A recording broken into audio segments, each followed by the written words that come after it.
अस्सलाम वालेकुम रहमतुल्लाहि वबरकातुहू। वक्फ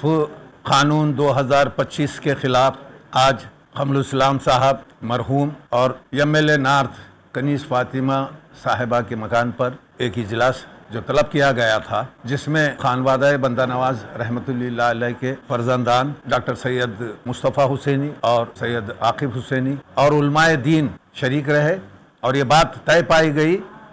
कि 27 अप्रैल को एक रैली मुनक्किद की जाएंगी जो नगरेश्वर स्कूल से जगत सर्कल तक होगा। फिर 4 मई 2025 को एक जलसा आम मुनक्किद किया जाएगा। इसके ख़िलाफ़ में मैं अवामुन्नास बिलखुसूस तमाम आमितुल मुस्लिमीन से ये दरख्वास्त करता हूँ, अपील करता हूँ कि इस एहतजाजी रैली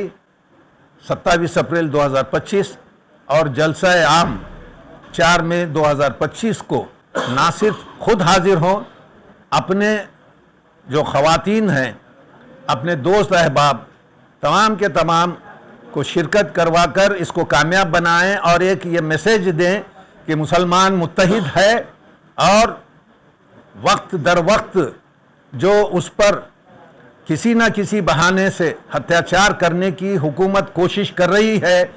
उससे हम डरने वाले नहीं हैं, उसका मुकाबला है ना करेंगे। अल्लाह से दुआ करता हूँ कि इसको कामयाब बनाए